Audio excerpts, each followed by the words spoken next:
Tova Davidson is the executive director of this cool organization called Sustainable Waterloo, although they are shifting to call themselves SWR because their reach is extending beyond just Waterloo to other counties, to other municipalities.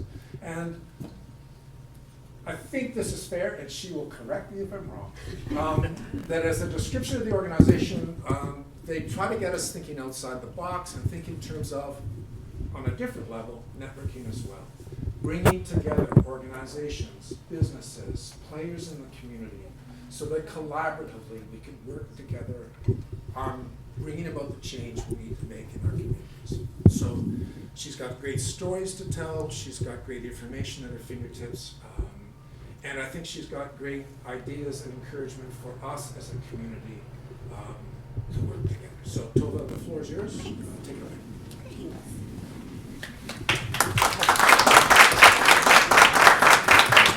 don't actually know yet if I'm clap-worthy, so at the end, please sit, relax, be comfortable. I'm hoping I'll do a bit of talking. You'll ask a bunch of questions. We'll have a great conversation. I've got a bunch more year-end reports if people want to see those.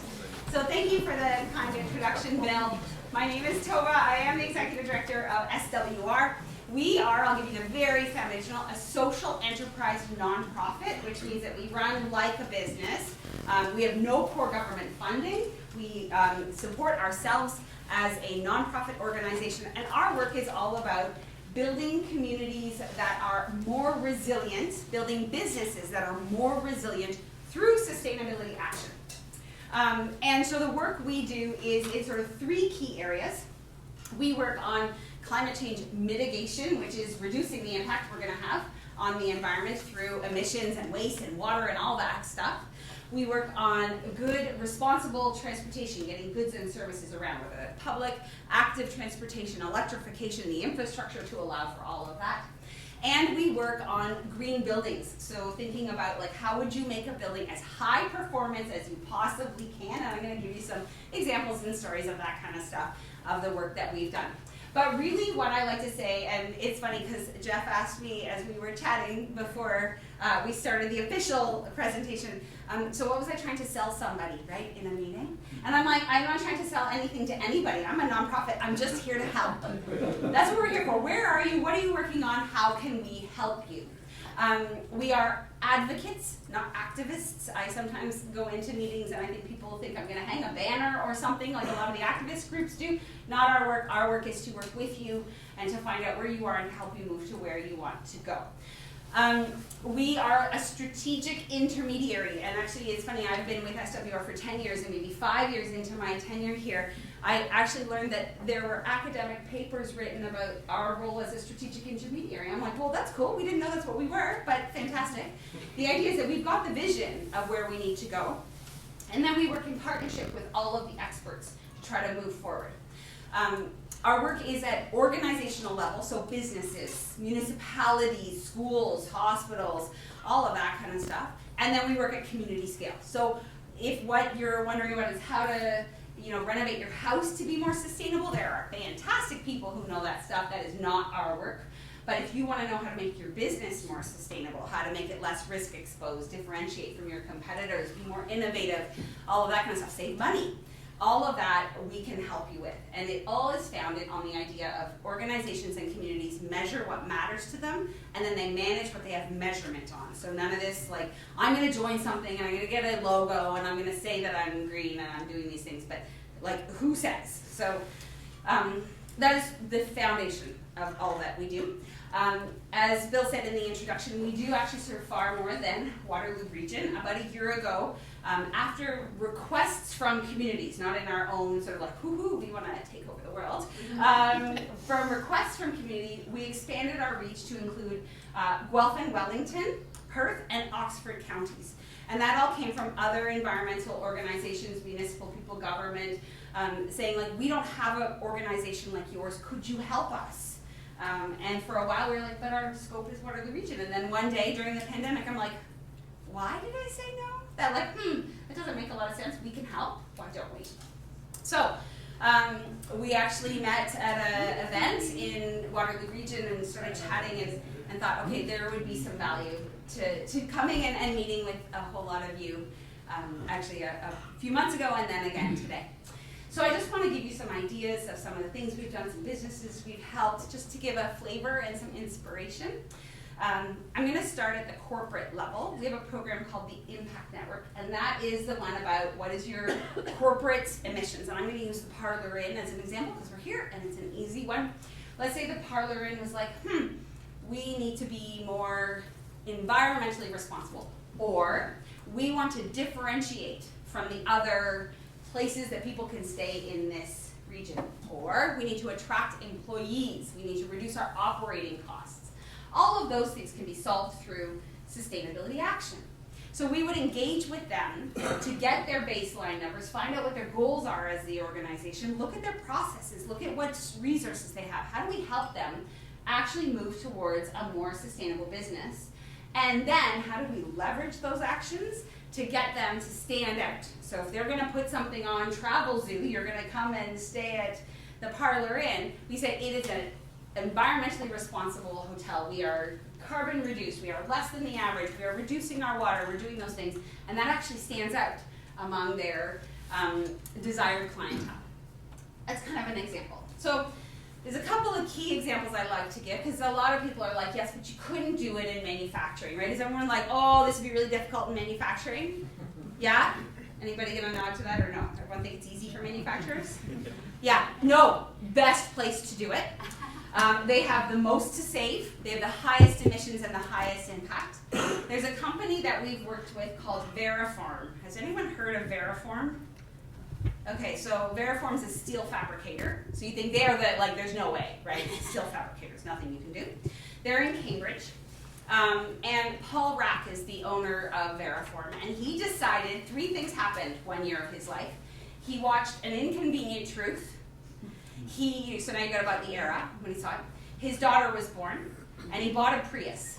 And all of those things made him go, oh wait, my steel fabricating business, probably not the best thing for the future of this wee babe that I want to leave a beautiful future for.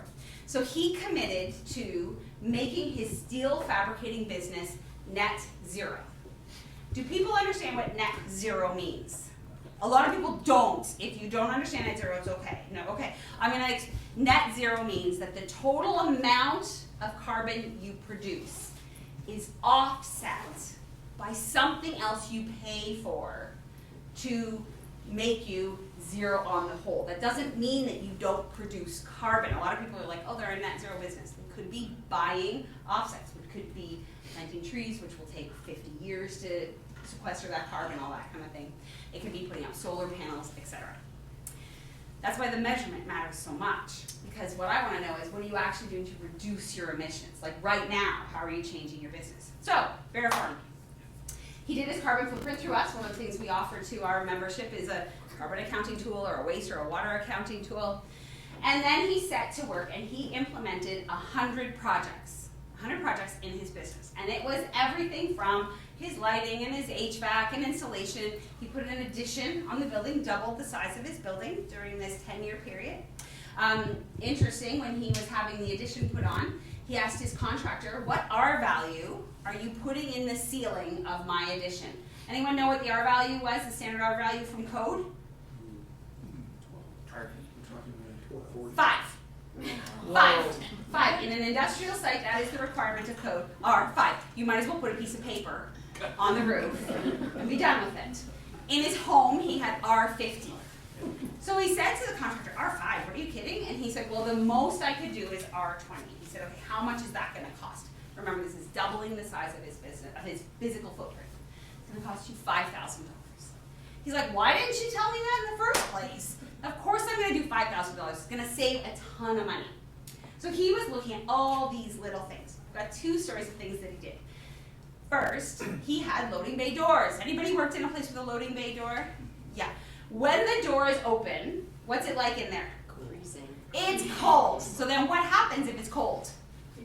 The HVAC goes up, right? So he's like, I need this to change. We cannot be paying this. His heating bill per month was $5,000. Can't do it. So we went to the guy working at the loading bay door. He's like, it's $5,000. I'll give you some of this money if you shut the door. Didn't work. He's like, did you know the carbon footprint of all of this is X? Nothing. His business partner was also his wife, who is the financial controller. And she had very strict rules. You must get a return on investment for everything you do, because didn't want the business to go down. So he wanted to put in air curtains, and she's like, no, the ROI is too long. We're not doing air curtains, they're expensive, not doing it. But Paul's a smart guy, and he kind of thought about it for a while, and then he had an electrician come in, and he put a limit switch on the loading bay door. Does anyone know what that does? Turns off the HVAC. So when the door's open, the heating turns off. So the guy who's working at the door, what does he do? Closes the door! Because he's cold! It cost him $1,200 to have the limit switch put on. Nothing, right? The next month, when his bill came in, his bookkeeper came over and said, you gotta look at the heating bill. He's like, I'm really busy, I don't have time. She's like, no, you have to look at the heating bill. It went from $5,000 a month to $500 a month. Oh. And he cost him $1,200. His payback was like a week and a half. This is the work we do with organizations. This is the kind of stuff we're looking for. Everyone expects me to come in and say, let's put up solar panels. I have yet to say to somebody in 10 years, let's put up a solar panel. It's far more likely, how's your installation? What's your windows? It's your engineering process and your manufacturing plant. How are your people behaving? What's the culture here? Do people care? If they're hot, are they, taking off a sweater, or are they turning up the air conditioning? All of those kinds of things. That's the kind of work that we do, and we work with organizations to do this. Paul actually did accomplish 100%. 86% of his carbon footprint reduction was what's called an organic reduction. He actually reduced his energy use by 86%. At the same time, he doubled his business. He didn't lay off a single person, and he saved $1 million doing it. This is the work of sustainability. When people say we can't do it, it's too expensive, I always want to be like, I can give you a spreadsheet. It's not too expensive. So that's one piece to talk about. And we now serve Perth County, every single business in this community. We could be helping them do exactly that same thing. And what that does is it sets us up for a better energy future, because we're using less energy, so you don't have to produce as much. So then we're not as reliant on natural gas, so that our carbon footprint just goes down because our energy use is down. Even if we can't do the energy transition because it's governed by, by the provincial government, or the cost of integrated infrastructure. If we're actually doing all those things, we're more efficient. It's efficiency. And then we're actually driving towards that better future. And it's a better future because everyone's healthier, stronger, more prosperous, etc. Questions about that piece? Yeah. Near the beginning, you said about getting electrified. Yes. So I have an issue with that because most of our energy, electric energy in Ontario, is nuclear, and apparently we're planning to expand that. And I don't see anything clean about nuclear energy. Yeah, so it kind of scares me that we're going to electrify everything. It's an interesting debate. The electricity. There's two sides of the transition. Everyone thinks that the energy transition and the environment transition are the same thing, and they're not. They're quite different, and often the people who work in environment don't understand energy, and the people who work in energy don't understand environment. So it's an interesting challenge. In Ontario, we are able to decarbonize because we are reliant on steady state nuclear for the bulk of our electricity. It has a good climate impact. That doesn't mean that it's the perfect solution for the long-term environmental sustainability. Even climate, the waste, what do we do? I am not a waste expert. I am not a technical expert, so I don't. We don't know Yes. how to get rid of it. Yeah, and I wouldn't pretend that I have the answer to that. What I would say is that the transition towards a better energy future is becoming clearer because the cheapest energy generation in the world now is renewables.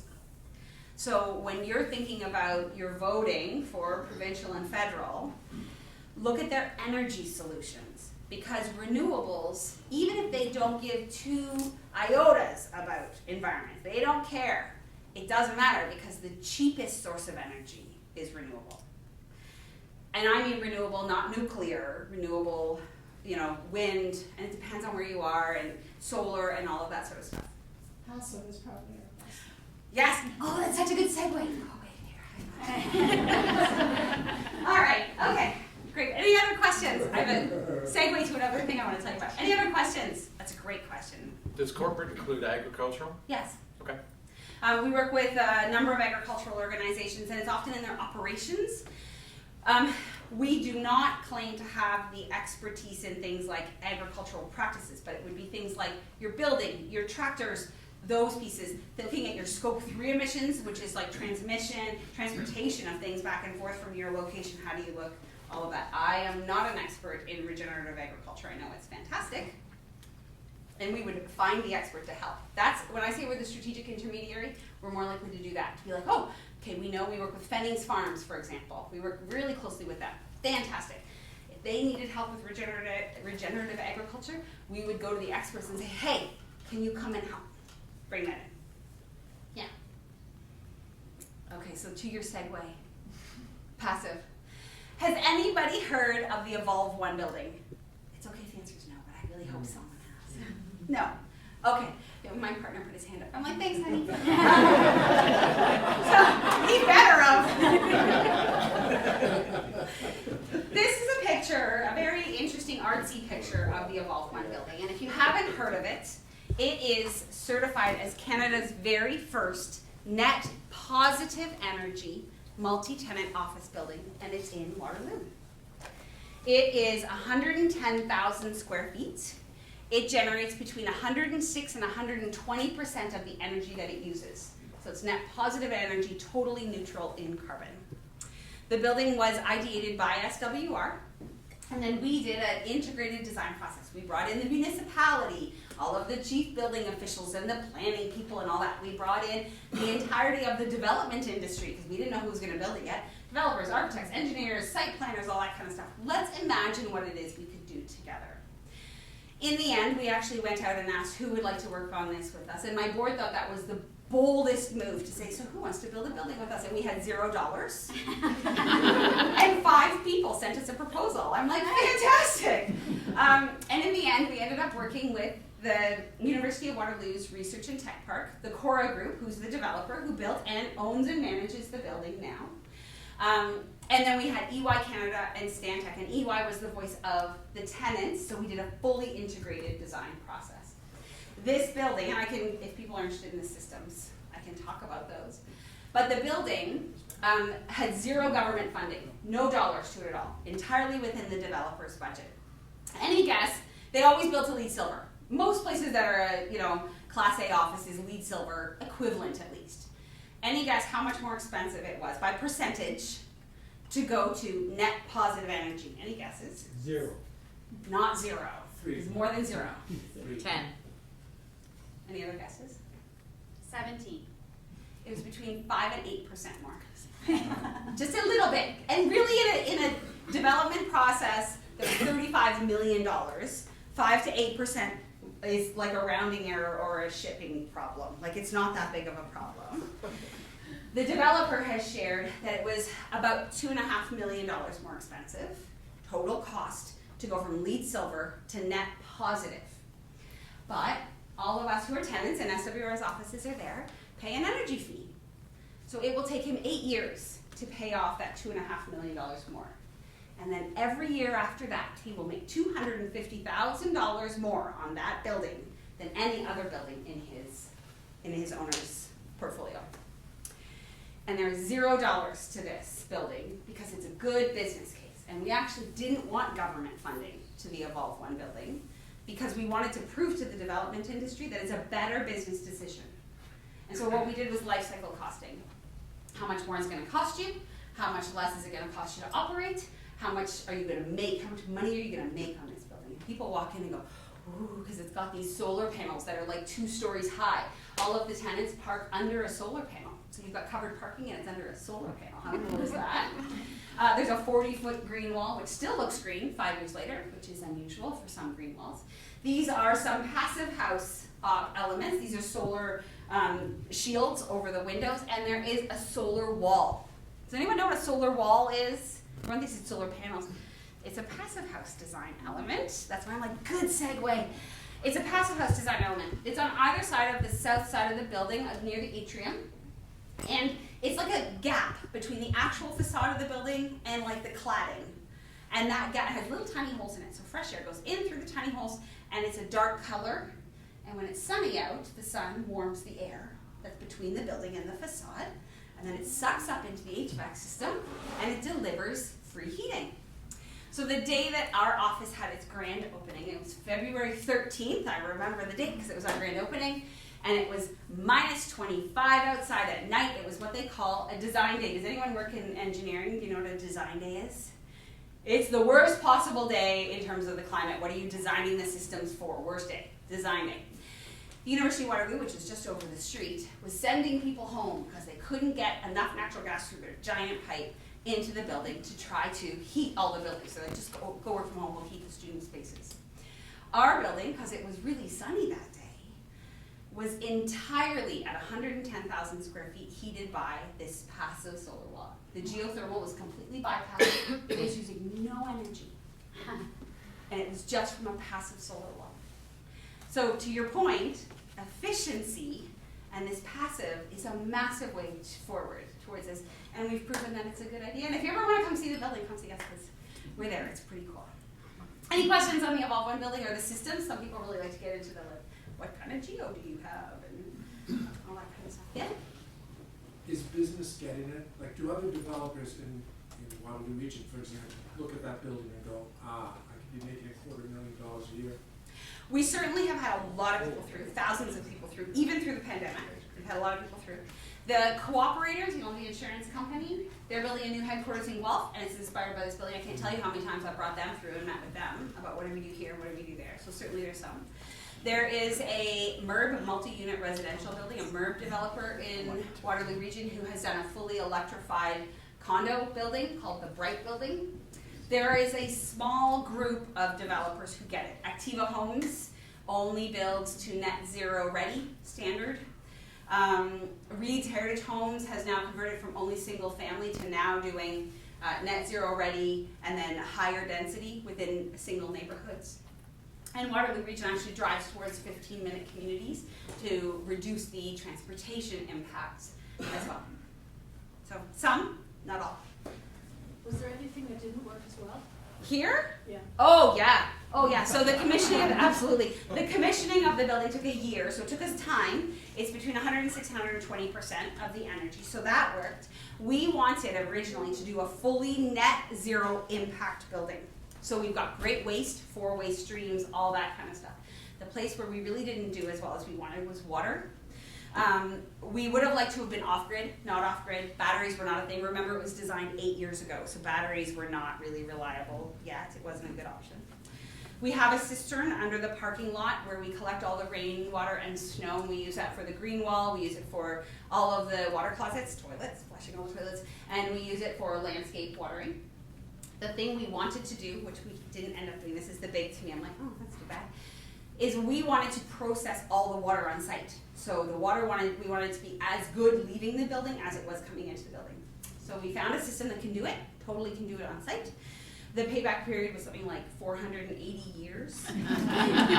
They were not investing in that. And public health says you still can't use it. So we would spend all that money, do all that processing, and put it into the sewers, and it would go through the regular process. So we're like, that doesn't make any sense. So that would be the one where I was like, oh, we really would have liked that. Were there any tenants who left, who were not happy with it? No, so everyone who moved in, now after their leases ended, we had a few MUSH sector, municipalities, universities, schools, and hospitals that left afterwards because universities and stuff are not doing so well financially right now, if you've heard what's happening with the provincial government. So they have left their renting external space at the moment, but everyone else has stayed. We've got a tech start, they call it a startup, but they're massive. They're an entire floor of the building. Called Text Now, they're there. EY Canada is there. Borealis AI, so an artificial intelligence company, we're there. Accelerator Center, which is a startup hub, is there. So we've got a bunch that are in the building with us. Mm-hmm. So this is a new building. Has there been any thought about how to use this renovating Yes. older Yes. century buildings? So good. Yes. We have actually done that in partnership with a group called AET Group. So they are an engineering consulting company, and they were like, wait a minute, we want to live our beliefs. And they had a century-old farmhouse as their office. They put an extension on it, and they have done a full retrofit in our Impact Network program, where we've measured it for them and helped them along the way, and they have taken that building to net zero. And they're now changing their fleet over to the F-150 Lightnings, and they've done all of their HVAC, all their insulation, put on solar, done the Tesla battery, all of that stuff too. So yes, it's not as easy. It's much harder in existing, but there's an embodied carbon element. So you don't want to just tear down every building and start again. That's not a good idea. The carbon footprint of the building is another whole piece. And embodied carbon, as we were starting to build this building, was not a conversation people were typically having. But it's now. Staying or focusing on the municipal level, Yes! So good segues. we're probably fairly familiar to whatever degree you can be of Stratford continuing the momentum that has not been well communicated to the community for the development of the formerly known Cooper site, the Grand Trunk property, including the railway shop building. Okay.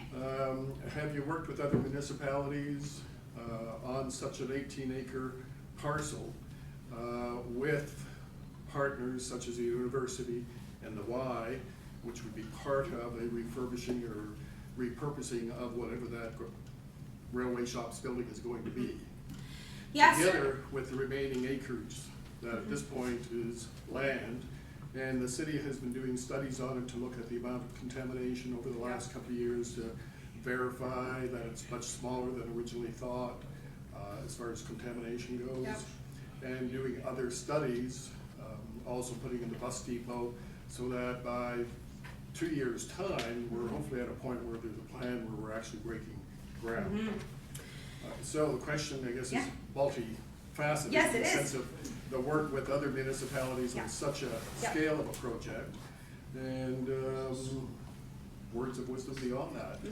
So we do actually, and there's a multimodal transportation hub project happening in Waterloo region right now, where the GO trains come in, the light rail transit goes right past. There's an old historic building. What is the contamination on site? How? And they want to go like over top of buildings and take over these huge things and it's big. And then can you put towers on top and all of that kind of stuff? So yes, it's both municipal land, potential private developers doing things. How do you use it and how do you bring that together?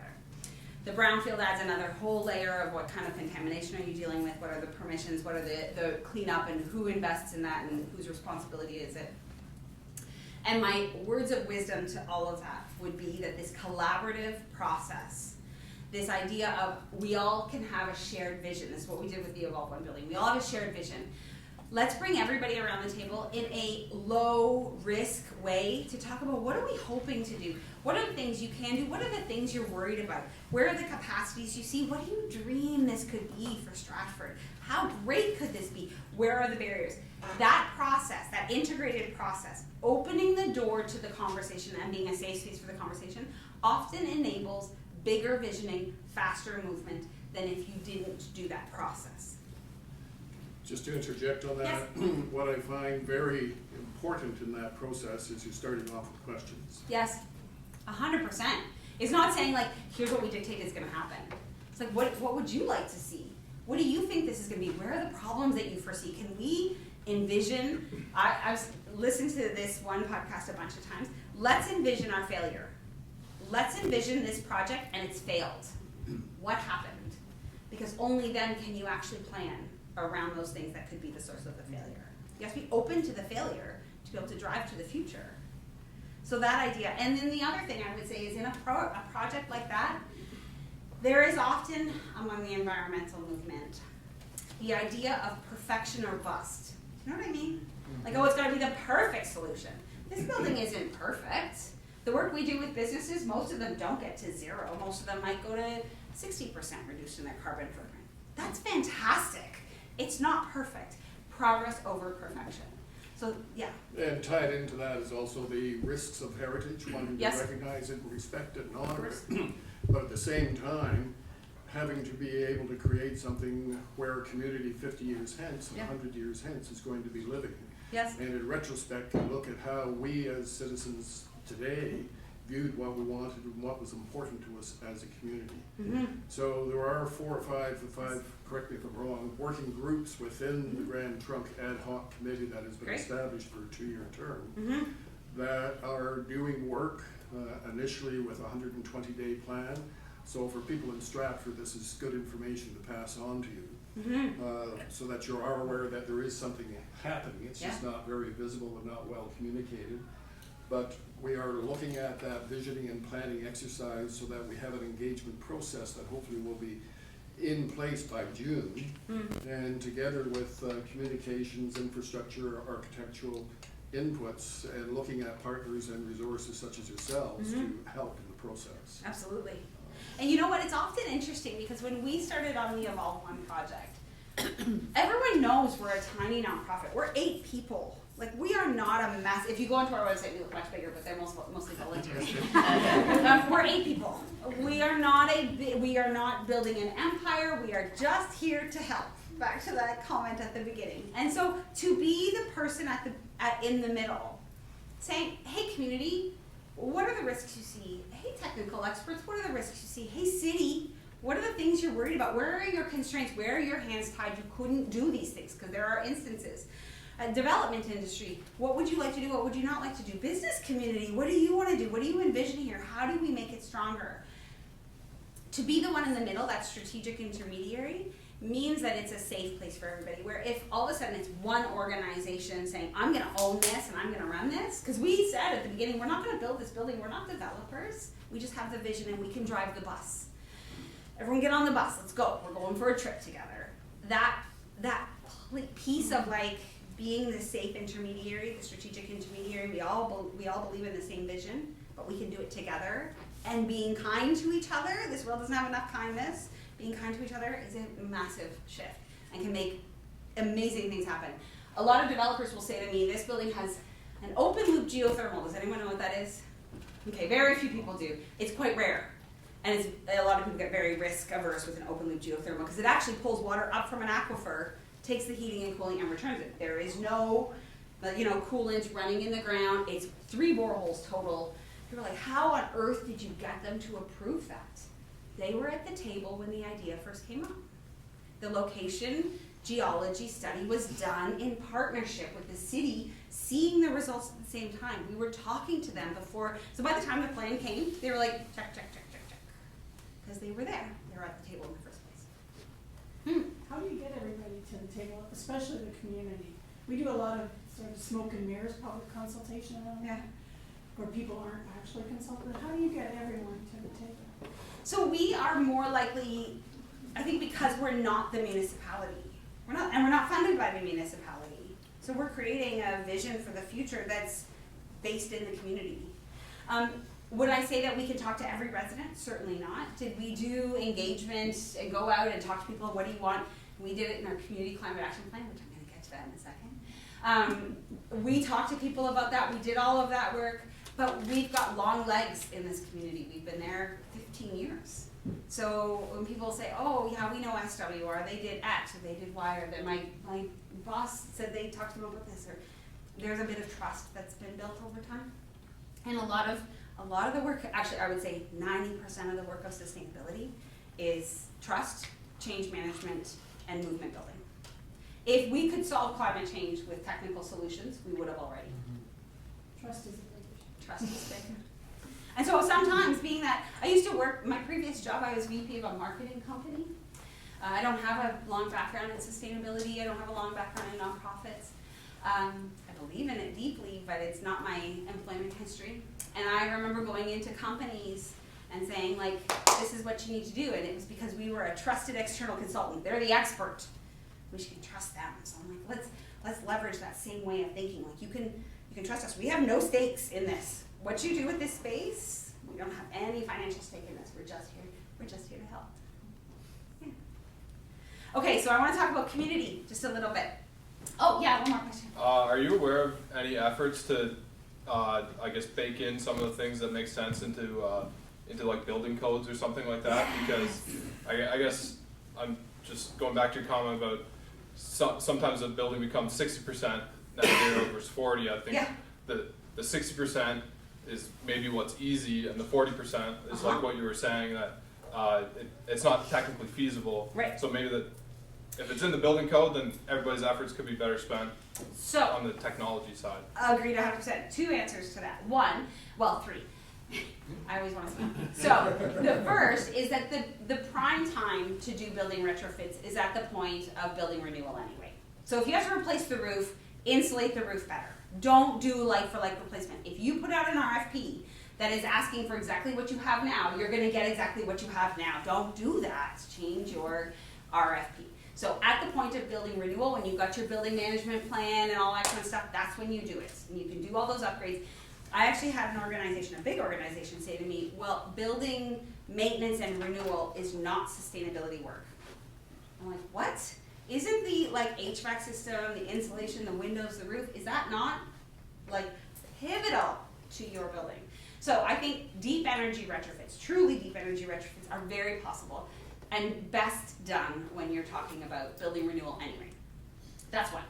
The second is code is projected. Federal code is projected to be net zero by 2030.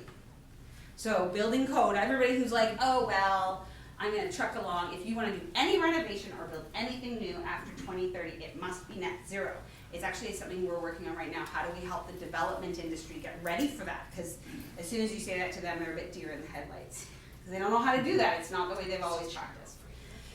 The third thing is that there are many communities who are working on green building standards. Has anyone heard about this? Yeah. Toronto's got a great stepwise green building standard. Waterloo Region is working on one that will be launched very soon, and the gentleman who's working on that is a former SWR employee. I like to say we've got an army of angels out there in the world changing the world. There are green building standards which would promote, encourage, drive faster transformation of buildings through incentives, requirements, etc. So it's on multiple levels that it starts to happen. Okay, let's talk community, because then I know I've been talking a long time. So the other piece that we do is community carbon footprint. So like, what is the footprint of all of Perth County or all of the city of Stratford? And what is the role of every single person? What is the impact of every industry here? What is the impact of your everyday choices? That is work we also do. So we had some very interesting conversations earlier. The Community Climate Action Plan in Waterloo Region is not owned by municipalities. Why? Anyone have any idea why we would have done that? It's purposeful. Yeah. Because municipality won't want to spend money on that. They fund it. Oh, they fund it, okay. They fund it. Any other thoughts as to why? It's true. It'd be much more expensive. If they did it alone, it'd be way more expensive because they fund it collaboratively. So that is true. But they do fund. Any other thoughts why? Yeah. Just to get more people involved. The corporation has their own. Ding, ding, ding. So if the municipality owns the Community Climate Action Plan, then it's the problem of the municipality to implement the Climate Action Plan alone. If, like in Waterloo Region, the Climate Action Plan is owned by a community organization, and we co-own it with REAP, who is the residential counterpart to us. So we are organizations, they are residential. Together we cover the whole municipality, the whole region. We own it, so that means that my job not only is to work with individual organizations as SWR, but as Climate Action Waterloo Region to engage the entirety of the business community. You all as business owners have responsibility. Every employee, you have responsibility at work to meet our Climate Action Plan.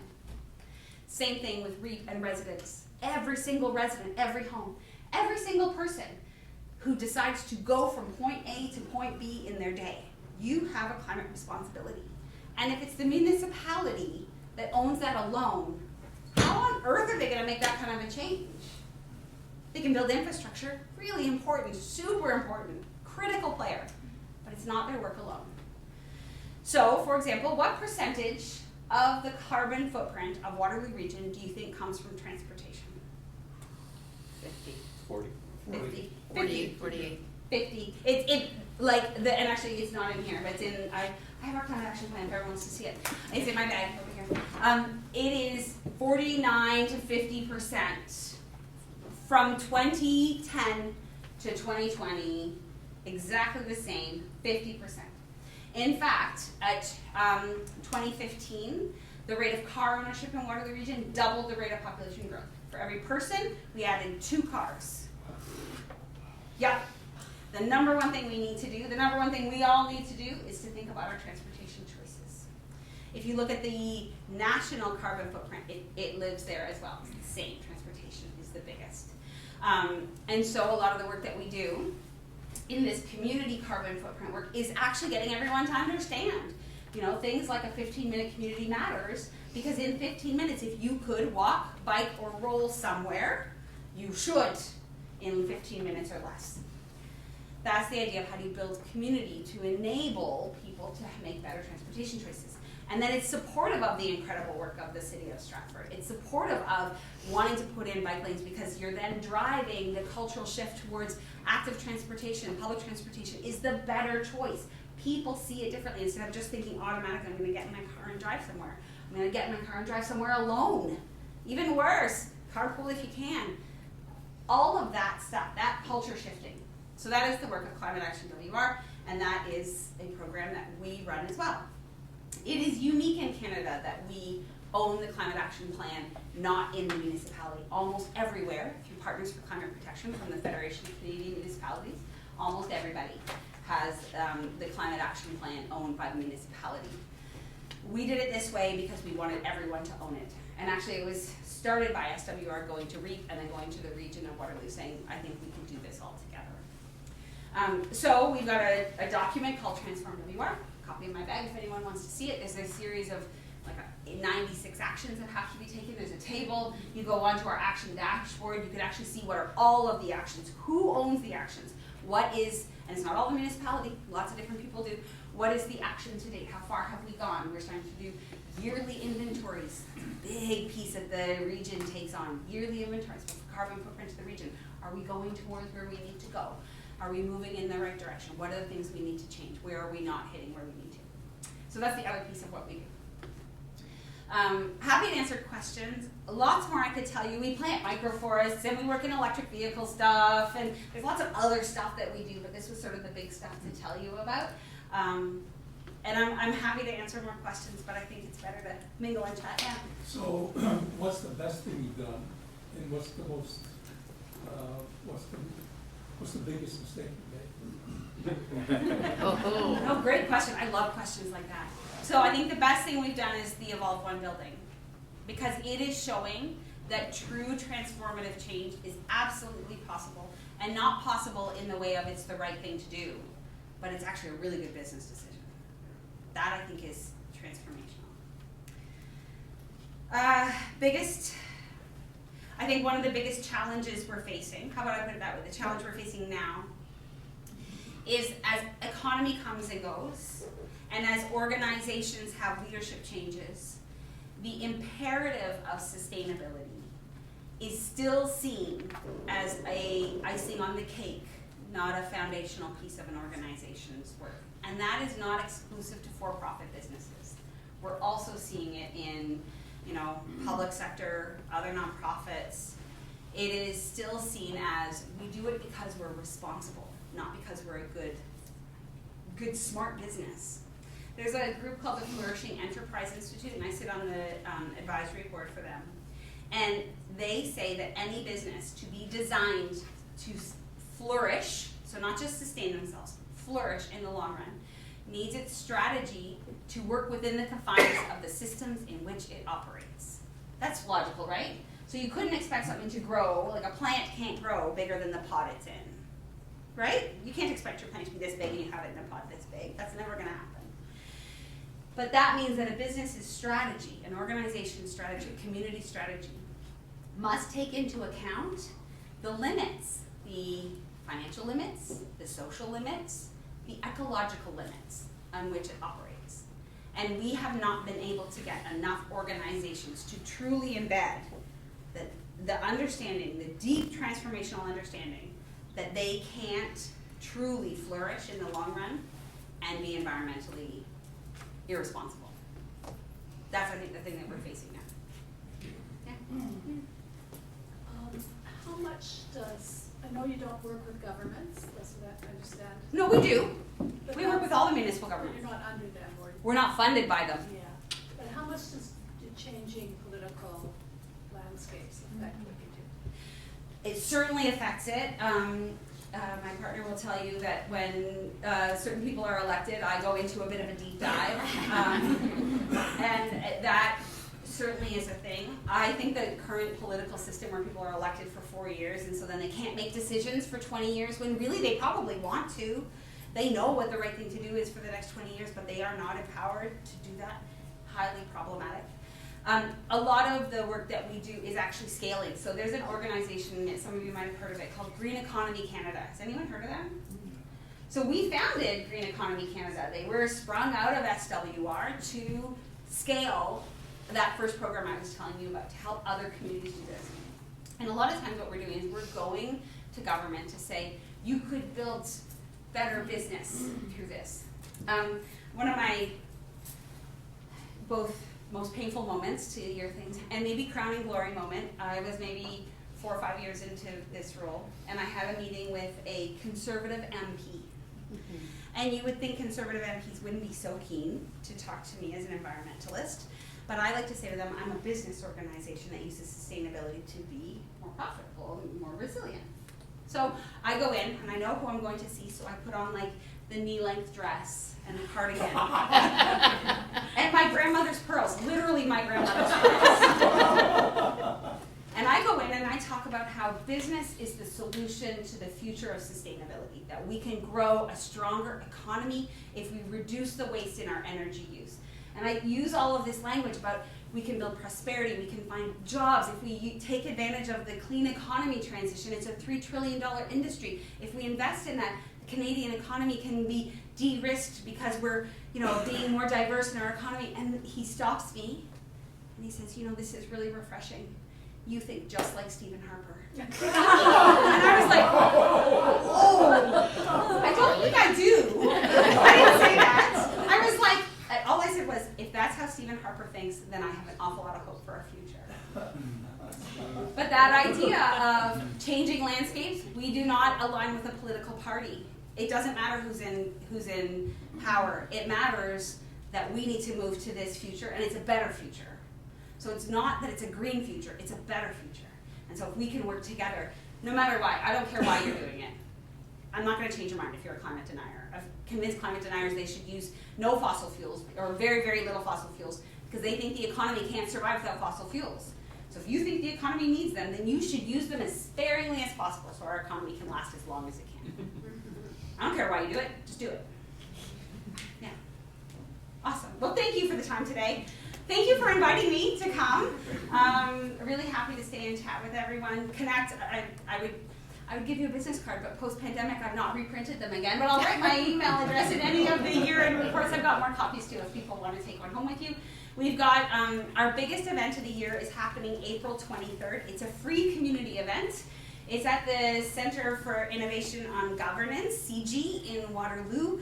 It's our annual evening of recognition. Everybody is welcome. We'd love to have you come. You can, it's not open online yet, but come and register, come and hear more stories and all the stuff that people are doing.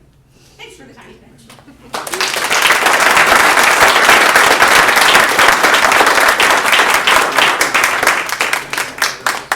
So, thank you very much.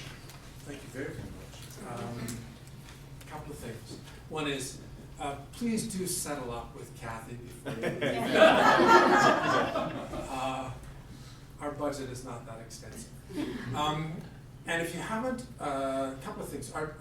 We haven't scheduled our next mixer yet, but if you want to be in the loop for that, please sign up. You can go online to our website to sign up for a newsletter, or you can do it manually here. Our next event that we do know is scheduled will be our Earth Day street party, which will be at the Factory 163 on Saturday. Earth Day is Monday this year, April 22nd, so on the Saturday. Same as last year in this respect, we'll have lots of good food vendors, we'll have live music, we'll have lots of organizations and booths from folk who can help. Our goal this year is to have folk presented their tables so that anybody who comes walks away with something that they can do in their own home or in their own life. That's our goal. And I want to close with, you've entertained us, not entertained us. It is entertaining, which is lovely, but it's also informed us with stories. I want to end with a story. I don't know where this quote comes from, but someone said that the world is not made up of atoms, it is made up of stories. And we know this. We know this, the material that Tova has presented tonight, we know. When the Dufferin Arena, the little hockey arena that I took my daughter to play hockey in, when it was refurbed, they increased their square footage by 50%. They went from 20,000 square feet to 30,000 square feet. I'm going to get his name wrong, but the manager of buildings in town was determined to make the kind of changes that needed to be made to reduce costs in that new refurbed arena. Because as he said it, the old Dufferin Arena was an energy pig. So he made changes to those arenas. I'm not going to detail them, I couldn't possibly. But the two stats that stand out are, now remember, we've increased the footage by 50%. They reduced the natural gas consumption by 60%, and they reduced the electrical consumption by 50%.